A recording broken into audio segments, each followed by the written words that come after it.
Welcome students to the next video lecture of class 10th English chapter Bholi. So what does it matter? His wife replied. 45 or 50, it is no great age for a man. We are lucky that he is from another village and does not know about her pockmarks and her lack of sense. If we don't accept this proposal, she may remain unmarried all her life. तो इससे क्या फ़र्क पड़ता है? पत्नी ने उत्तर दिया, जवाब दिया, 45 या 50 साल की एज कोई भी आदमी के लिए ज़्यादा एज नहीं होती। हम सौभाग्यशाली हैं कि वह दूसरे गांव का है और उसे हमारे लड़की के बचपन में हुए स्मॉल पॉक्स चेचक के जो दाग से भरे हुए चेहरा था बचपन में और उसमें थोड़ी दिमाग की कमी थी, उसके बारे में कुछ नहीं जानता वो। यदि हम इस प्रस्ताव को नहीं स्वीकार करेंगे तो हमारी लड़की आजीवन कुंवारी रह जाएगी। Yes, but I wonder what Woli will say. What will that witless one say? She's like a dumb cow. Maybe you are right, muttered Ramlal. In the other corner of the courtyard, Bholi lay awake on her cat, listening to her parents' whispered conversation. हाँ, लेकिन मैं हैरान हूँ कि भोली क्या कहेगी, वह बेवकूफ़ क्या कहेगी, वह तो एक गूंगी गाय की तरह है।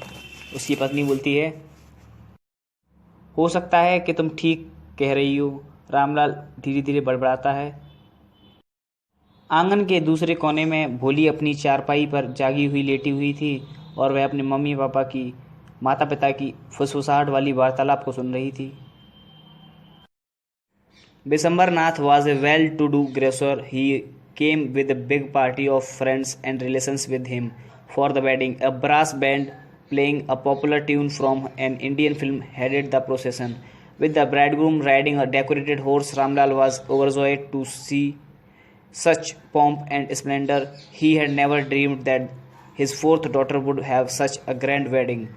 Boli's elder sister, who had come for the occasion, were envious of her luck. Bishambar नाथ एक धनी पंसारी था, मीन्स दुकान वाला था, और वह अपने दोस्तों और रिश्तेदारों के साथ एक बड़ी पार्टी को लेकर शादी करने के लिए आया।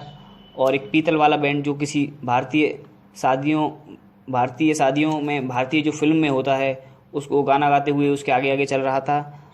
दूल्हा एक सजे हुए घोड़े पर सवार था। रामलाल इतनी ठाट बाट और शान शौकत देखकर फूला नहीं समा रहा था। उसने सपने में भी नहीं सोचा था कि उसकी चौथी बेटी का विवाह, उसकी शादी इतनी धूमधाम से होगी। भोली की बड़ी बहनें इसे मौके पर हाजिर थीं। उन्हें भोली की किस्मत भाग्य पर ईर्ष्या होने लगी थी।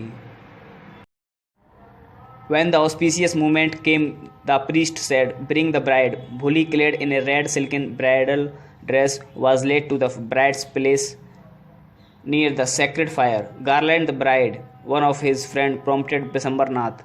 The bridegroom lifted the garland of yellow marigolds. A woman slipped back the silken veil from the bride's face.